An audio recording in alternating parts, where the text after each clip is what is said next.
Today, we're going to explore Daily Table, an innovative nonprofit grocery chain dedicated to providing fresh, convenient, and nutritious food affordable to everyone, even those on the Supplemental Nutrition Assistance Program or SNAP. In today's economic climate where rising food prices are impacting households across the country, the concept of a nonprofit grocery store seems to fill a real need. Welcome to the Leading Voices in Food podcast series. I'm Norbert Wilson, a professor of policy at the Sanford School of Public Policy and director of the World Food Policy Center. We have Daily Table CEO Sasha Purpura, a software engineer who spent 15 years in the tech industry and product management and development roles. Sasha, it is such a pleasure to connect with you. I'm intrigued to hear more about where Daily Table is today because I too was a Daily Table shopper. So let's begin just hearing about what Daily Table is and what's the driving mission of the organization. Absolutely, Norbert. Simply what's driving the organization is the belief that everybody deserves access to healthy food. Daily Table is such a simple solution, but so incredibly innovative. It's a grocery store where everybody can afford healthy food. To me, seems like that should be there already. Unfortunately, it isn't.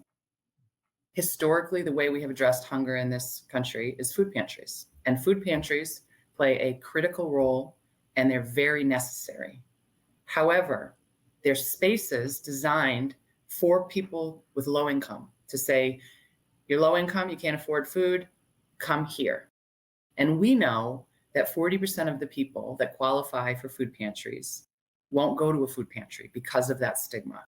And because they want agency, they want the dignity of providing for their families and choosing what they want to eat. So Daily Table creates that shopping experience. People who don't use food pantries, they shop for themselves. And the sad reality is they have not been able to choose healthy food every day. They can't. It is not affordable. If you are lower on the income scale, you cannot afford to put fruits and vegetables on your table every day. Daily Table makes it possible for every person to afford to put fruits and vegetables on their table every day. And we are a normal grocery store. Anybody can come in there. We welcome everyone. It is not set up for people with a low income. It is a shopping experience. It is bright and colorful. It is dignified, enjoyable. Let's go look at all this beautiful produce. Daily Table dedicates a third of its footprint in each store to produce. Think about any grocery store you go into. That is not the case. We are focused on healthy, beautiful, fresh food. So it's produce, it's proteins. And then finally, we have a commissary kitchen in our Dorchester store. It serves all 5 of our stores. And we make healthy meals. So a lot of people working 2 jobs, cannot cook for themselves, don't have the resources. And unfortunately, in many cases, turn to fast food, which isn't even that affordable these days. We make a chicken meal with a big chicken leg and 2 sides, starting at $2.99. We have a large garden salad for $2.99. We have smoothies. We have soups that aren't extremely high in sodium. So we provide healthy, tasty, prepared meals alongside fresh produce. So if you can cook it, the ingredients are there. If you can't cook it, we cook it for you. And so Daily Table, our mission and what we do every day is ensure that healthy food is truly affordable to everybody.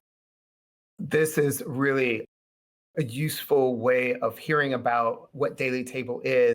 As someone who used to live in Boston, I would visit the Dorchester store, and I remember all they asked is just tell us what zip code you're from, and we would go shopping. And it was We don't even ask that anymore. Oh, you don't even ask that anymore. That is awesome. And you know what's great about it? It was something that was easy to take my very young daughter at that time into the store and feel good about what we were getting. And my wife was like, "Can you believe these prices?" And so I'm in a good way. In a good way, in a very good way. And so it was always a positive experience. And it was great to know that there were people in that local community that were in the store, that were part of the staff. And it was a great place to visit. So I'm glad to be able to connect with you on this. But I got to ask this question. How did a software engineer all of a sudden end up in a nonprofit grocery store? What happened? What drew you to this work? Well, it wasn't all of a sudden, but it was definitely a path. I met my husband when we were working at Nokia. I was in product management at the time. And in 2005, he quit to start an organic farm, a dream he'd always had, went to it Huh. full time. That's how he makes his living. And he'd always had a big garden and just been a food person. And I learned through him, I'd work with him on the weekends and getting the farm started and go to farmers markets with him. And I discovered food in a way I'd never really understood it. I fell in love with it. I fell in love with the way that food creates community. I mean, it is the center of community. It's how we show love. It's how we come together over holidays. But to work with my husband, creating this really beautiful produce, healthy, and to share that and just at a farmer's market, see how people come together that don't know each other and how do you use collard greens or what is this vegetable? It was just life. It was just life.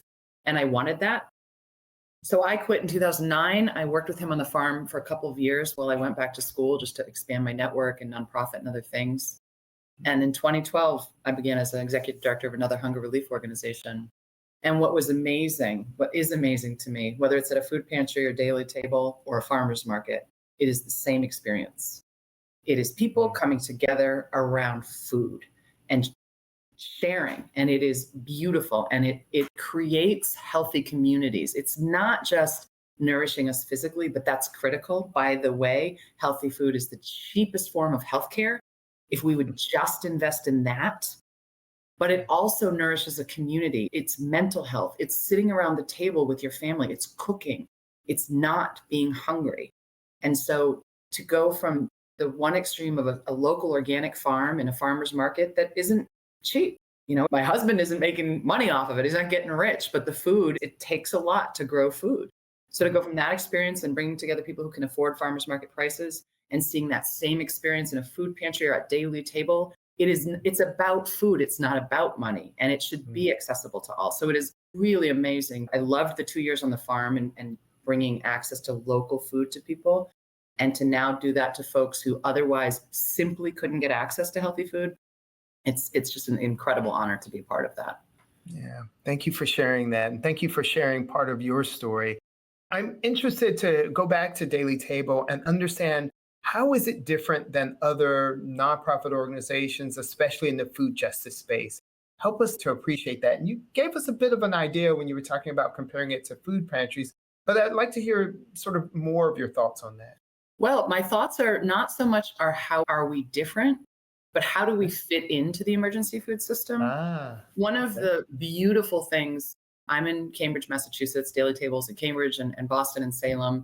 And I've worked now for 12 years in this field in Northeastern United States and Massachusetts. And what I've discovered is there is a network of food justice, hunger relief organizations, and we are a incredibly large community of people that care about the same thing and working together. So we need a lot of different solutions. SNAP, as you mentioned, the Supplemental Nutrition Access Program, that is hunger relief, right? That lets people have access to purchasing food. Then there's Daily Table, where you can use your SNAP benefits to buy produce, to buy very healthy food at very low prices. Then there's a food pantry for people that perhaps don't even have access to SNAP. Mm-hmm. They can go to a food pantry and access food. Or people can shop at Daily Table and supplement what they're buying at Daily Table at a food pantry. We work with an organization called the Boston Area Gleaners that uses volunteers to rescue food off of farms and has their own farm now and grows some produce that we sell at Daily Table. So we work within a network of different types of food justice organizations that are serving people in different ways and meeting them where they are. We work with Fresh Truck, which is a mobile market that goes into communities with a truck with fresh produce on it. Right. So all of these things are necessary. I would say Daily Table is absolutely critical to serving all of those people who are not comfortable getting free food. Yeah. The last organization I worked for was called Food for Free, and it was wonderful, and it served hundreds of thousands of people. But there are hundreds of thousands of people that are not going to take food for free, and Daily Table assists folks in that way. Yeah. I am really appreciative of the way you've talked about this. And sometimes I get a sense that there is competition in this space. And what you're talking about is, no, we're actually all part of a large network and that we're serving different needs and that we are stronger together, finding ways of collaborating and giving people options in the community. So I find this really encouraging. Thank you. I'm so excited to hear more about this and to think about what that means as we go beyond the Boston area, beyond the Northeast, and talk about replication. But I don't want to get ahead of myself. I've got to ask, this can't be easy. I mean, to Mhm. offer these products at the low prices that you do, and the fact that they're all nutritionally oriented. And I'm interested to learn, what are the challenges of providing and doing the work that you all do at Daily Table? There are many, but they are luckily balanced by the joys of doing the work. One of the ongoing challenges is fundraising, right? We are a nonprofit. We work with local partners and they give us deals in many cases. Little leaf lettuce, this incredible hydroponic lettuce grown out of Devens, Massachusetts, ensures that we can have the absolute lowest cost little leaf at our stores every day, the same stuff you could buy at Whole Foods for twice the price. So that's some of it, but we buy a lot of our food from a distributor just like anybody else. And as we all know, there has been tremendous food inflation since the pandemic, and that has made our costs go through the roof. And we have not been able and not wanted to pass those costs onto our customers. So we are a nonprofit and we have to raise money. And that's part of why you feel like there may be competition, right? All of these Mm. nonprofits rely on the community. We rely on foundations. So it is always a challenge for us to ensure we are continually investing in letting people know we're a nonprofit. That can be hard. We're a grocery store. We make Right. 2/3 of our revenue through store sales. That's incredible. Every time you shop there, you're giving to our organization. But we need to raise a third of our revenue through philanthropy. So that is an ongoing challenge. And more specifically, we have had this amazing program called Double Up Food Bucks, which means people shopping with SNAP can get half off of produce. And it is incredible to see as we launch that program how much SNAP shoppers increase their produce spending. It just showed if food is affordable, people will buy it if healthy food is affordable. Unfortunately, at the end of September, we lost funding for that program and we had to pause it. We were able to keep it going in Cambridge thanks to funding from the city of Cambridge. Mm. It has been devastating to our clients who have come Yeah. to rely on not only low cost vegetables, but being able to get twice as much as the dollar would normally get. Luckily, we did a GoFundMe and we had tremendous response from people. And now the city of Boston is willing to step up and help us fund that. So I'm hoping, fingers crossed, that that program relaunches in the next week or two.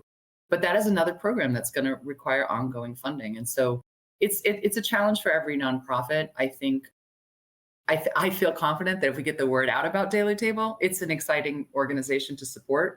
And what's wonderful is you can support it by going there and getting great prices on healthy food. Oh, I am encouraged by how you all are thinking about these challenges and how you're finding innovative ways of expanding the work that you're doing. And I got to say, when I was in Boston, I lived in Somerville. I was there at the grand opening of your second location. I didn't realize that you all have expanded. Yes, Dorchester was 2015. And Okay. then Roxbury, which you just referenced, and Nubian Square opened in 2018. Then in 2021, January, I remember I was there. It was in Cambridge, and I knew the founding was happening. And I was at the ribbon cutting. We all had our masks on, and we were standing 6 feet apart. But Central Square Cambridge opened, and then Okay. last year in Oh, September, wow. we opened Salem, Massachusetts, which is up on the North Shore, our Yeah. first non-urban store. Uh, I mean, you clearly have figured out how to make this work. You're overcoming some of these challenges, but some challenges still exist because of the need to continue to fundraise. I'm interested to know, where do you see Daily Table, the network of organizations, going into the future? And I've just got to ask, how are you thinking about expanding? Sure. Some people don't know, Daily Table was founded by Doug Rao. And Doug Rao was the former president of Trader Joe's North America. And when Doug was at Trader Joe's, it was a small chain on the West Coast. And Joe, the CEO, asked Doug to head out to the East Coast and see if he could get a foothold for Trader Joe's here. And that's what he did. And now, as many people know, Trader Joe's is all over the country. And that is our dream of Daily Table. I mean, it is needed in so many cities in Massachusetts, in every single state in this country, and in so many cities in every single one of those states. We have received outreach from throughout Massachusetts, from California, from Denver, from Texas, from Maine. And so we absolutely believe that a daily table should exist everywhere across this country, deeply in Massachusetts and in other states as well. And our hope is in, the not too distant future to open a store outside of Massachusetts to show people this is not a Boston-based thing. This is what can be a national solution. And then to over time start to expand throughout Massachusetts and throughout the country. Now that requires funding, as we know, but I think with the outpouring we've seen from different states and cities saying we want this, we believe that it is possible to find that funding and to really expand our network across the United States over the coming years and decades. Sasha, I think this is a great place to stop to see how well you all are doing and the goal of expanding this wonderful idea into new spaces across the U.S. Our guest today is Sasha Purpura, CEO of Daily Table. I'd like to also thank Deborah Hill, who is the producer of this podcast, and thank you, the listeners of the Leading Voices in Food podcast. This is Norbert Wilson. Have a good day.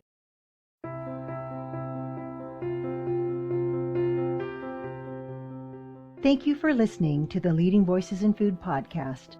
This program is an educational series produced by Duke University's World Food Policy Center with the goal of promoting productive conversation for food systems change.